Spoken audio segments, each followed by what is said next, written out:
live then? Okay. Okay, welcome to this morning's press briefing. I'm Tom Gibson, President and CEO of the American Iron and Steel Institute. AISI serves as the voice of the North American steel industry in the public policy arena and advances the case for steel in the marketplace as the preferred material of choice. Together, our member companies represent over 3/4 of both the U.S. and North American steel capacity. Participating in today's press briefing are AISI Chairman Mike Rehwinkel, who is the President and CEO of EVRAZ North America, AISI Vice Chairman Mike Rippey, who is the President and CEO of ArcelorMittal USA, AISI Vice Chairman Chuck Schmitt, who is the President of SSAB Americas, AISI Director John Ferriola, who is the CEO and President of Nucor Corporation, and AISI Director Sergei and Kuznetsov, who is the CEO of Severstal, North America. AISI Chairman Mike Rehwinkel will kick things off by commenting briefly on the latest industry data. Mike will also touch on our policy priorities for 2013. Then each participant will offer his thoughts on some of the industry's policy priorities. After those opening comments, I'll open the floor to Q&A. I do have one request. Please remember before asking your question to give your name and news organization. And with that, I'll turn it over to Mike. Thanks. Thanks, Tom. We're nearly halfway through 2013, and though the economy is recovering at a moderate pace, there are still some challenges for the remainder of the year, including possible tax increases, across-the-board cuts in government spending, high unemployment, and slowing growth in the manufacturing sector. However, there have been some recent reports that make us cautiously optimistic. Domestic capacity utilization was 77% in the first quarter, up from the previous quarter when it was 70%. Total finished import market share year-to-date is at 23%. Capacity utilization is below 80%, and the most recent steel import monitoring and analysis data for April showed another strong month for imports. We continue to urge the U.S. government to be more proactive regarding the unfair trade that would cause harm to our recovery.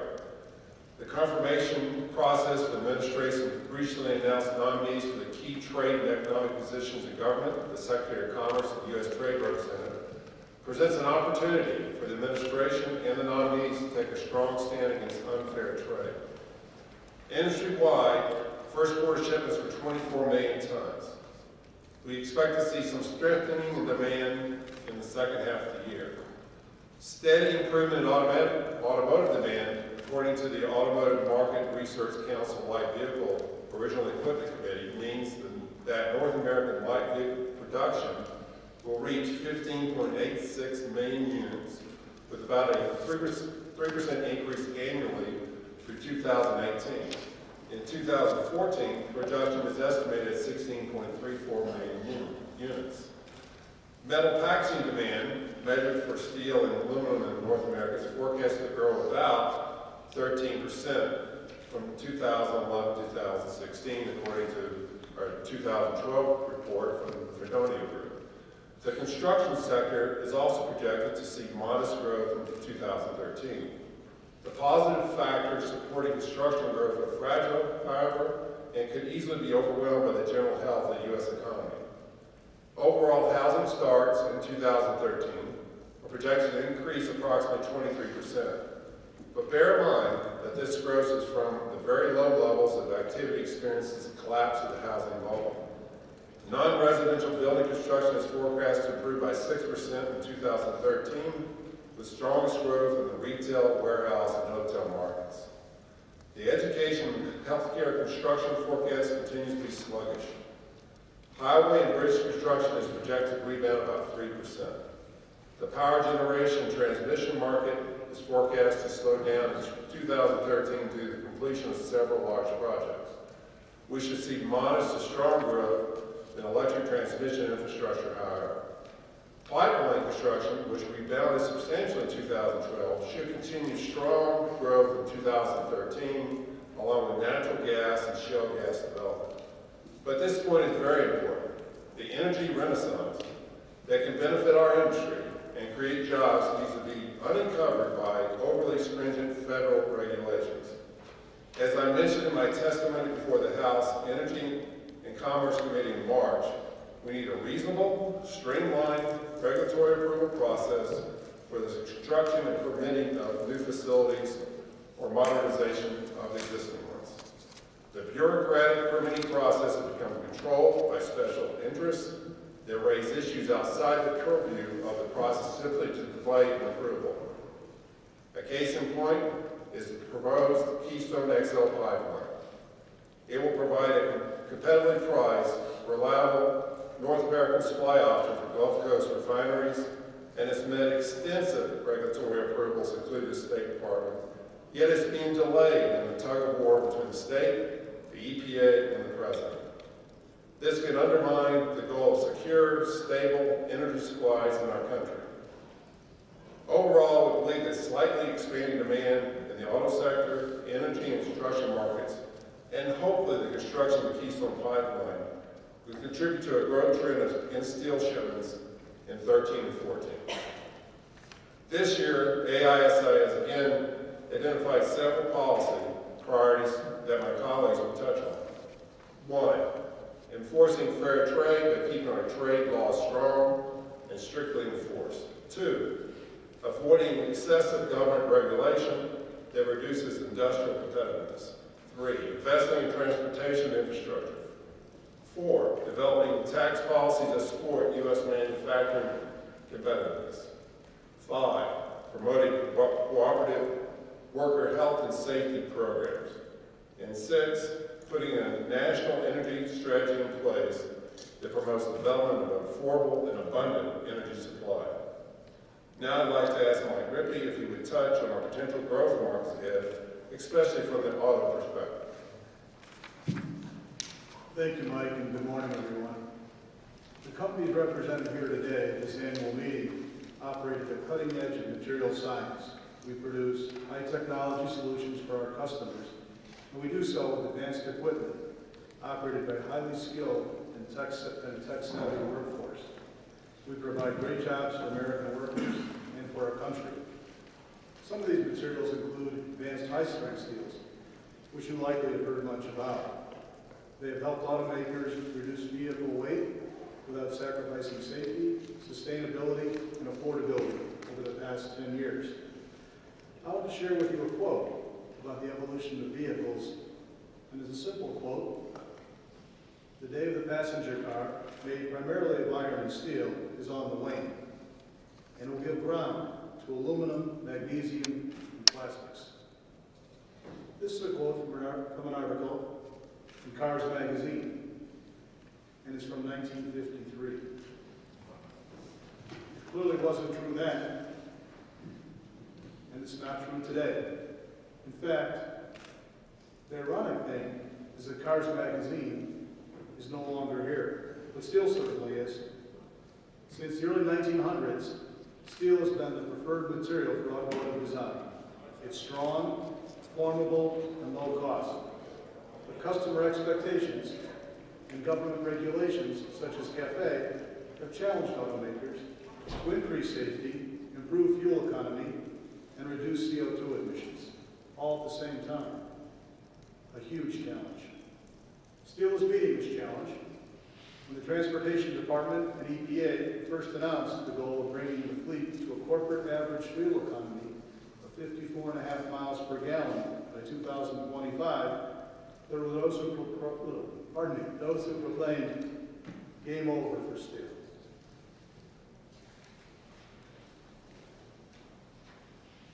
We do otherwise. And to demonstrate this, we obtained from EPA and NHTSA the very computer models they use to assess fuel-saving technologies and set the standards. These models show that the weight reduction we can achieve with advanced steels, combined with anticipated powertrain improvements, can get fleet to 54.5 miles per gallon.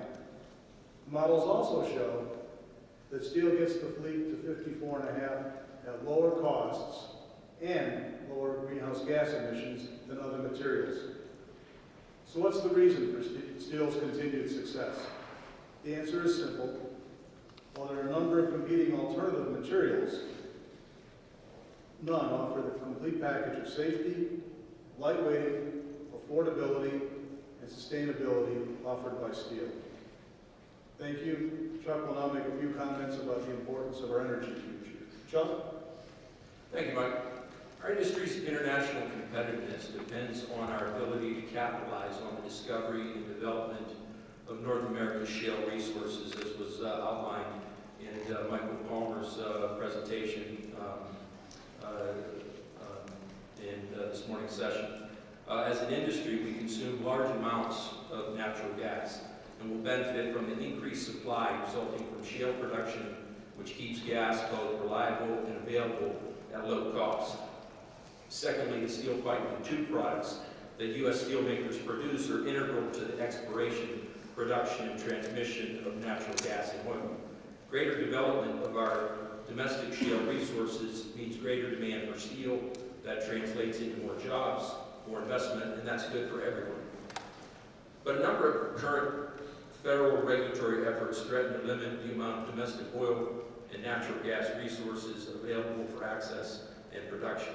Number one, EPA has finalized air emission regulations from new onshore oil and gas production sites by 2015 and may potentially regulate water usage at these sites in the same time frame. Department of Interior proposed rules to regulate natural gas production from public lands, and Department of Interior 5-year plan for outer continental shelf oil and natural gas access would prevent production from 85% of the outer continental shelf. And finally, EPA regulations of electricity generating utilities, including the cross-state air pollution rule, the mercury and air toxic standards rule, or utility MAC, and new source performance standards for greenhouse emissions may raise the cost of electricity to large industrial customers like steel. We as an industry are doing everything we can to increase energy efficiency and are leading the way by effectively setting the bar for steel industry efficiency worldwide. AISI members made substantial gains in reducing their energy uses as well as their environmental footprint over the last 2 decades. The domestic steel industry has voluntarily reduced its energy intensity by 27% since 1990, while reducing its greenhouse gas emissions by 33%. The U.S. Department of Energy recently indicated that the steel industry in the United States has the lowest energy intensity and second lowest carbon dioxide emissions intensity of any major steel producing country. In closing, we need a comprehensive and market-driven energy policy built around promoting full domestic energy sources, support for industrial energy efficiency improvements, and the development of breakthrough technologies. As members of AISI, this is one of our major priorities. I will now turn things over to John Ferriola. Good morning. In order to strengthen our economy and competitiveness, we need a healthy and growing manufacturing sector. To recover, our economy needs jobs. The steel industry plays a significant role in our nation's economic recovery because we're a big jobs multiplier. Every one job in the American steel industry supports 7 additional jobs in the U.S. economy. The current surge of steel imports puts our ability to reap the benefits of our job-creating investments at risk. Total steel imports increased 17% from 2011 and a whopping 38% from 2010. Steel imports were up in every major product area and from most major steel-producing countries. The reason we are seeing this import surge is that while America is a free market, many major steel-producing countries are not. Foreign governments in countries like China, India, Brazil, and Egypt interfere in the steel market through their state-owned enterprises, import restrictions, raw material export restrictions, and subsidies that are in violation of international trade rules. These types of trade restrictions not only distort trade in steel products, but also trade in steel-making raw materials as well.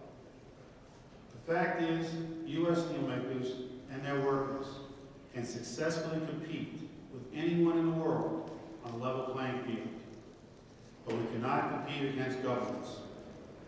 Some examples of trade distorting activities by other countries. Brazil doubled its import duties on up to 100 products, including 17 steel products, and is proposing increasing their export tax on scrap metal. China, by far the worst offender, highly subsidizes its steel industry, which is government-owned and government-controlled, and its market remains heavily distorted and closed to outside competition. And last year, China's steel capacity reached an astonishing 970 metric tons. 970 metric tons of capacity. And to put that in perspective, comparing it to the U.S. capacity, the United States capacity, which is about 120 million tons, you can see it just dwarfs the U.S. capacity. And now Japan is also being allowed into the Trans-Pacific Partnership, the TPP, trade talks, despite the historically closed nature of the Japanese auto market and Japan's recent actions to substantially weaken its currency.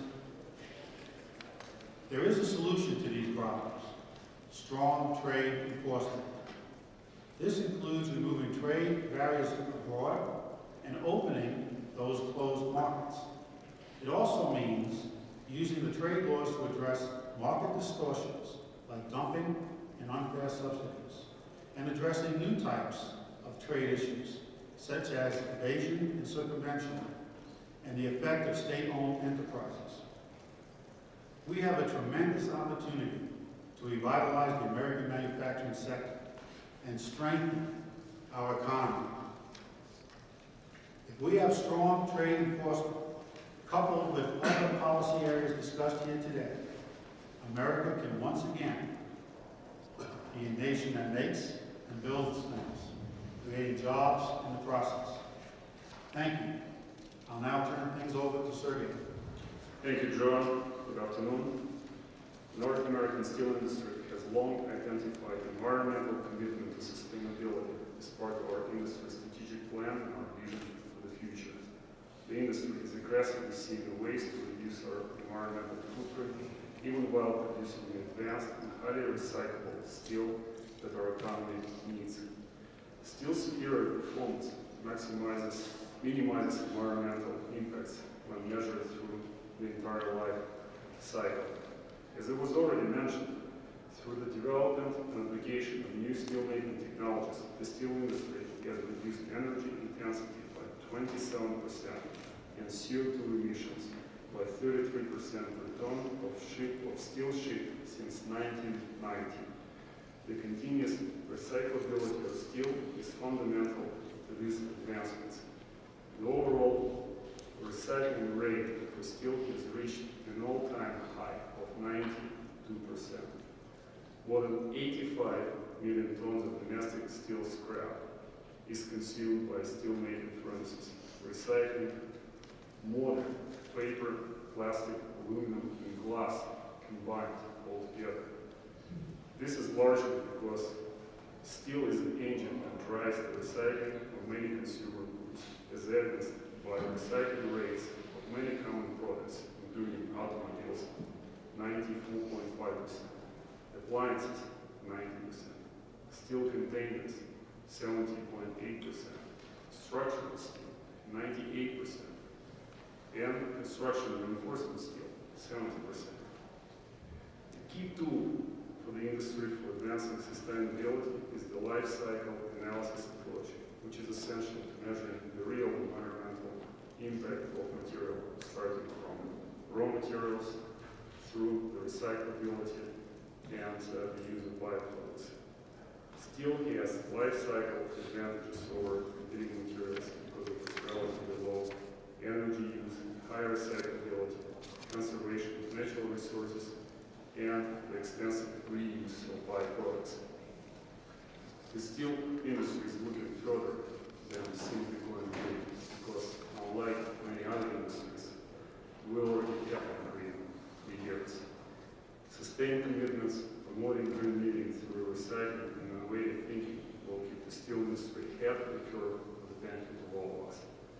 that, I'll turn back to Tom. Okay. Thank you, Sergei. At this time, we'll take questions. We'll take first a question from the room, then one from the phone. I think we may have more reporters on the phone than the room, so we'll, after a couple rounds, we may adjust that. So, when you ask a question, please state your name and news organization before the question.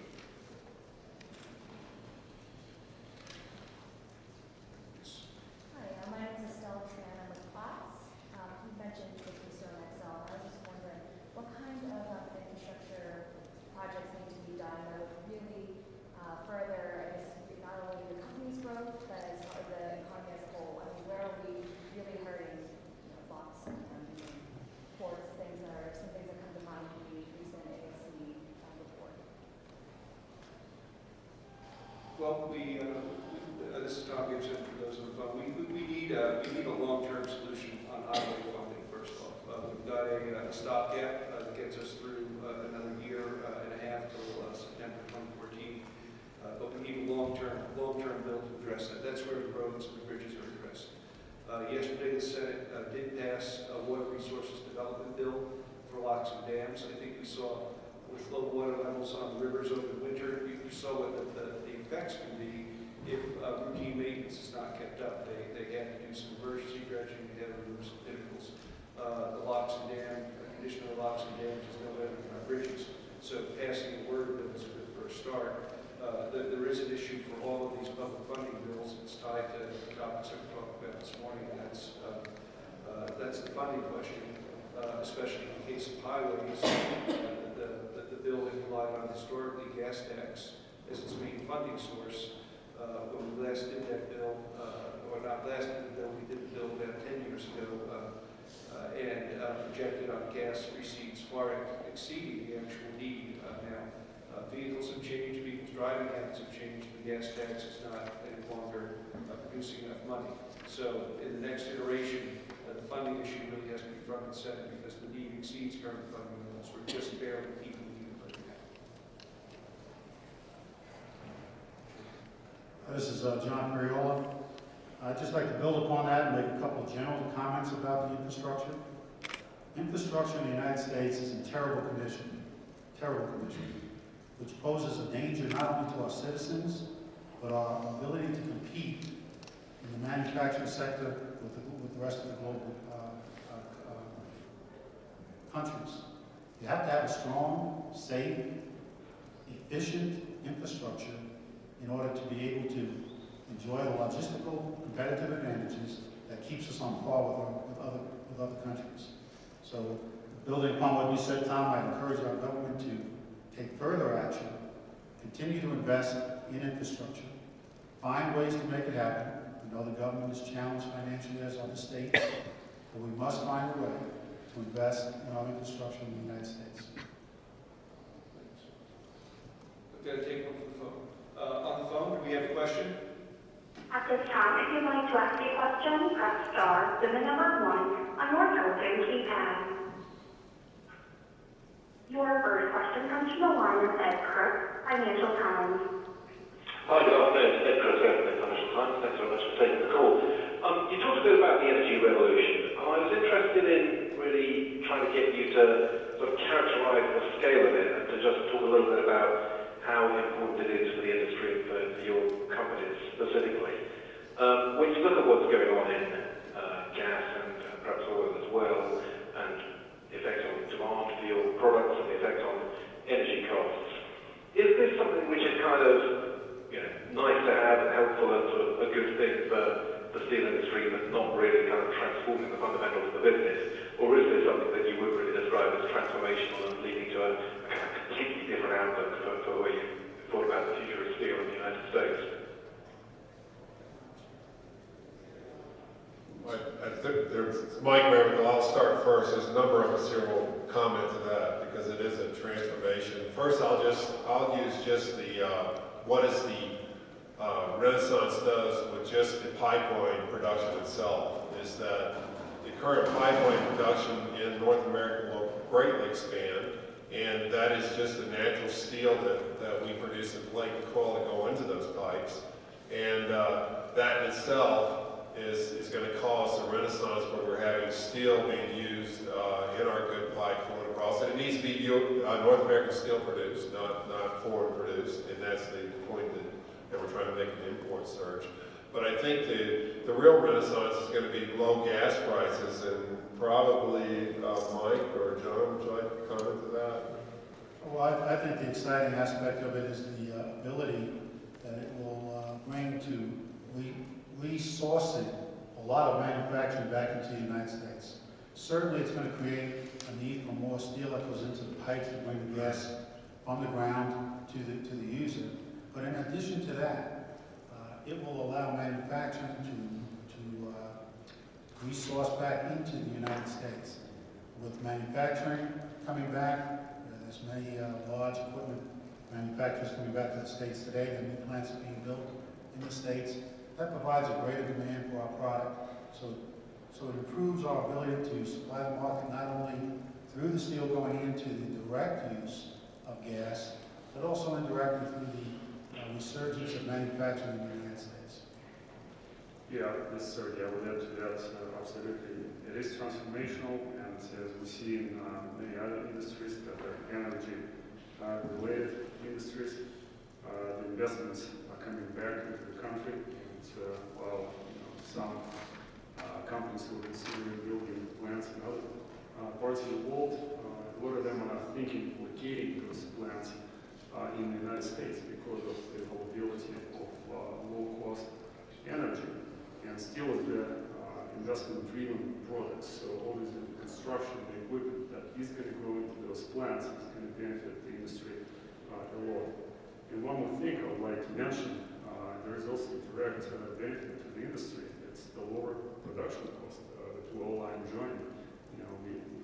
We are an industry that depends on energy, and we see the benefits today, right now, immediately from the lower cost of natural gas that we use in our furnaces. Yeah, the industry as a whole consumed 327 billion cubic feet of natural gas in 2011. Last year we had full data, and you can do the math on what the difference between a $12 or $13 natural gas world is and the $3 or $4 natural gas world.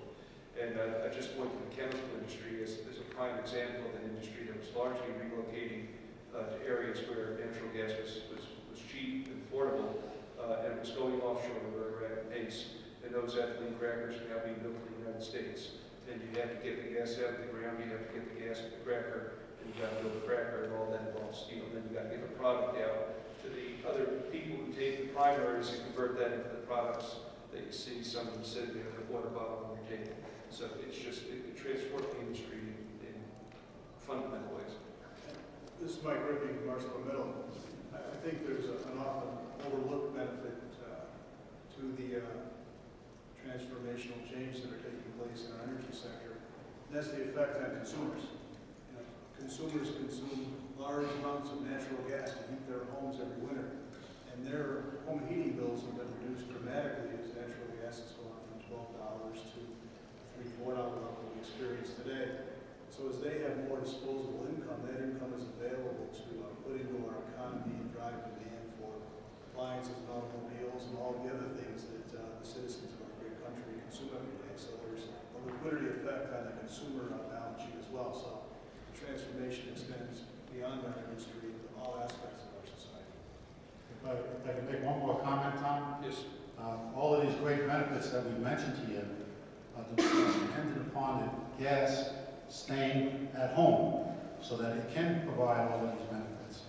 So we beseech our government to take a hard look at the current discussions that are going on concerning the exploitation of our natural gas. With that, we would export these opportunities, these job-creating opportunities that we discussed up here today. The question in the room. Hi, I'm Kathy Meyer from Market. Looking at some of the most recent earnings, it seems like a lot of them there's been a lot of weakness, margins have been, and it's been difficult in both the shipping plate. Want to know, and then you had mentioned, hoping that the second half would turn around. What do you see as sort of fundamentals that need to change before things really pick up in the market, both on the commercial side, but also kind of the trade policy side? I'll start first, and probably Chuck can probably add to that as far as plate and coil, is that we're really, the main issue I see is that there's just a tremendous surge in foreign-produced pipe coming into North America because of the energy renaissance. And so the pipe is made obviously with our good pipe and with our good plate and our good coil. And so those of us producing plate and coil are not experiencing that renaissance because that plate and coil is being made overseas into pipe. And so for this to pick up, you said it right. We've got to have some type of government interaction in Canada and the U.S. to restrict that low-cost, unburdened pipe coming into North America. That's the first start of this, to make the second half better than the first half. Exactly, just to expand on that a bit, and Tom could probably quote the world steel figures from recent conferences, but the bigger picture there is a overcapacity that exists in Europe, that certainly exists in Asia today, although far less in North America. And so with a lack of confidence in a strong growth economy today, coupled with an oversupply, as Mike described, is not really bringing the windfall that we would have expected that comes with this renaissance. Yeah, and as Chuck G up the local capacity, we're in a world right now where there's about 2 billion tons of steelmaking capacity, 1.5 billion tons of steelmaking demand, and that is just having dramatic effects on the industry. And we still see capacity being added, a lot of it state-sponsored or state-supported. Yeah, I would add to that with all the strong fundamentals, as we see on the demand side, that's the situation that exists today in the marketplace that doesn't allow the companies to actually make good returns or any returns to be available to reinvest in the capacities, to be available to be innovative, right, to invest in new technologies, etc., etc. So these returns that we see in the industry these days are simply far below the normal levels. Despite all the strong fundamentals and some transformational things that we talked about. Let's take one from the phone. Your next question comes through the line of Myra Keyhow, Middle Center News. Hi. You talked, as far as construction, you talked about the infrastructure side, housing. How about non-residential, which has been a lagging market? And what kind of impact is that having on the specific steel products that are used by non-residential construction?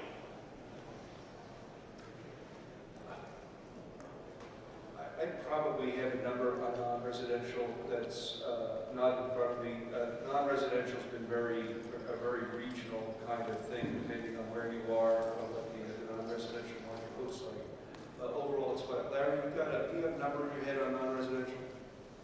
Tom, not a number, but I would suggest that the non-residential is experiencing a slow, moderate recovery, few percentages of growth in the different regions. Yeah, I learned never to guess on giving out a number, especially on phone. But we can get the number. It is a very flat to slow growth kind of scenario that we're seeing in non-residential. As there's been absorption of a lot of that vacant capacity, the vacant square footage as a result of the downturn.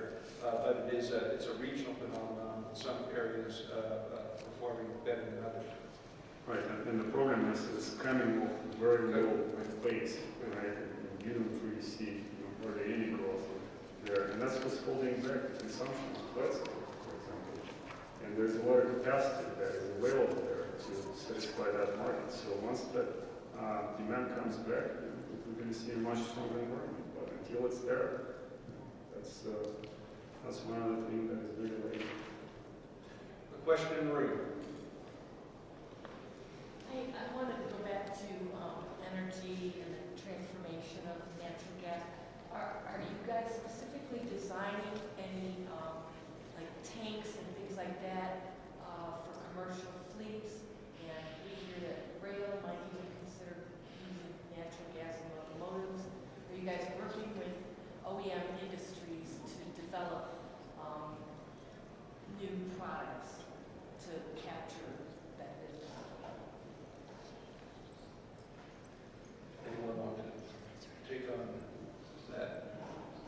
I would say I'm in the rail business, producing rail, and so what we have seen is the rail business is full, and because you've seen the stats of hauling the crude from the Dakotas in particular down to the refiners, is that rail is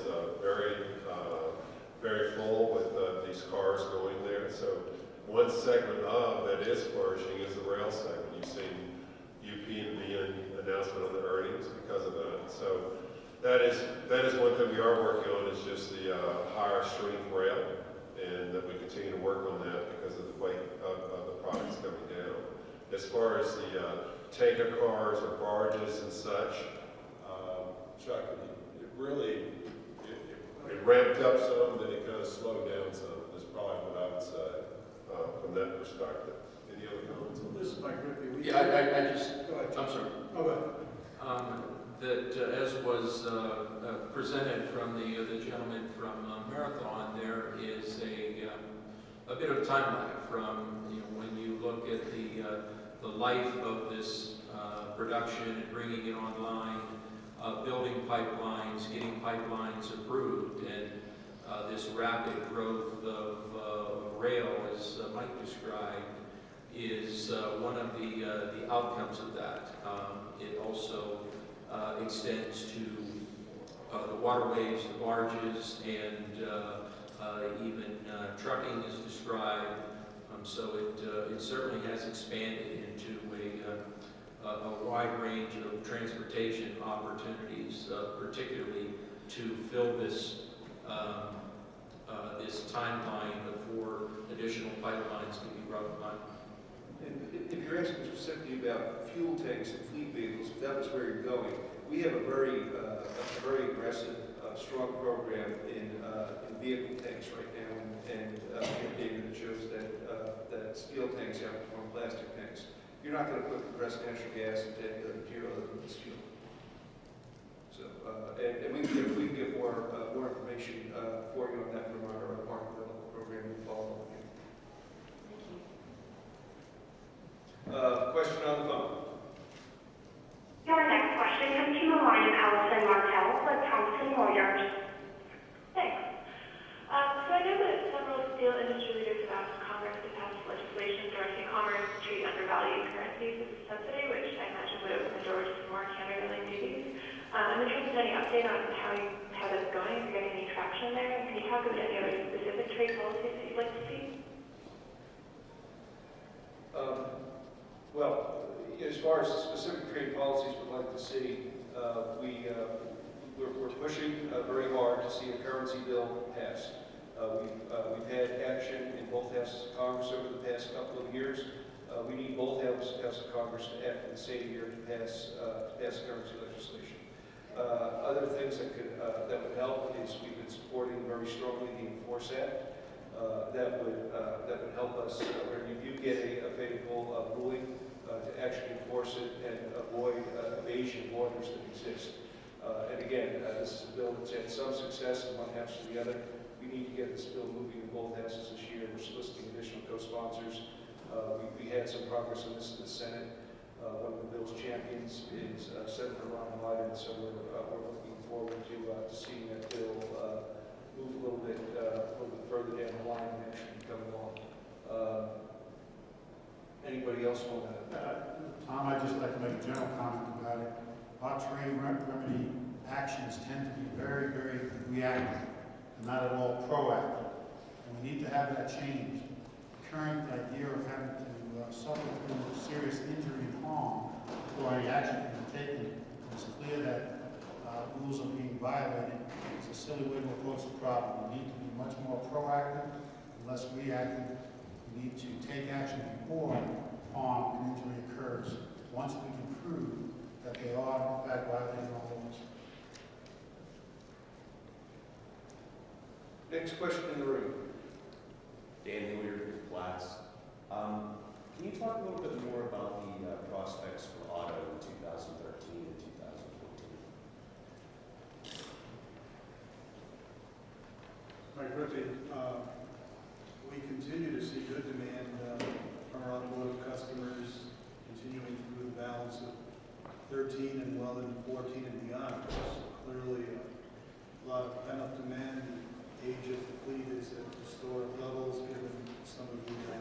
effects of the recession going back in 2009 and 10. So there's certainly a lot of demand for automobiles continuing on through 2018, and particularly when you look at the demographics of the driving population in the United States. There's a lot of new drivers coming to the market for the first time, and perhaps some of their ability to consume has been held back by the high unemployment rates that exist in our country, particularly for the young. So as those young people find jobs, I suspect they'll be like most of us and look to enjoy the benefits of car ownership. So we see continued strong demand for the next many years.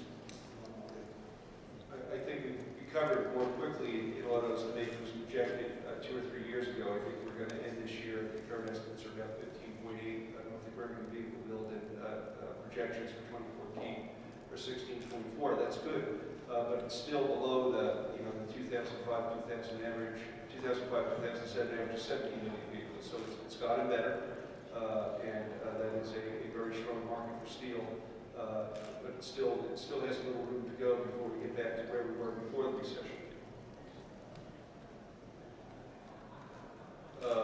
Next question on the phone. I think we have we hit all the reporters in the room for at least one question we have? I'm going to take a couple on the phone because I think I've got a queue on the phone. Next question on the phone. Again, if you'd like to ask a question, press star 1. And there are no further questions via the phone line. Okay. Unless I go for another. Okay, we'll go ahead. Well, I know, John, you mentioned TPP can be a concern. What about the US-EU FTA? Is that something that you guys are working support, or is that something that you guys are thinking about Tom, Yeah, sure. The US-EU negotiation is just at the beginning. We really haven't started that yet. There's a consultation process that goes on before that begins in earnest. There are no tariffs between the U.S. and the EU on steel. I think that, and we've supplied comments to the U.S. government on the issue. One of the issues, the big issues that seems to be out there is regulatory harmonization. To make it easier, one objective is to make it easier, let's say, for an automobile produced in the United States to be exported to Europe. And they have regulations in both countries that are equivalent. And that would be a good thing for the U.S. automakers that desire to ship to Europe. There's an issue in Europe right now with some of the regulatory policies that they've adopted. But if regulatory harmonization means adoption here, so European style regulations in other areas, and how they regulate factories and sources of emissions, that could be a real problem. So we have some questions there, and we're going to be heavily involved. We've been in consultations with our government trade negotiators. We look forward to having a USTR confirmed. Mike Crone has been nominated to be USTR here in Senator schedule. Yet, to the best of my knowledge, we're hoping that will be a quick negotiation because they need leadership there in place in order to be able to accomplish this, even while they have the TPP negotiations going on, which have become have a very aggressive deadline and become, I think, a little bit more complicated with the addition of Japan. It will become a formal part of the negotiations later this summer. That's it. Okay. Well, I want to thank you all for attending the press briefing, and look forward to seeing you the rest of the conference. Thank you. Thank my colleagues, thank my bosses here for participating. Thank you very much. Thank you. Thank you. Thank you. This does conclude today's conference call. You may now disconnect.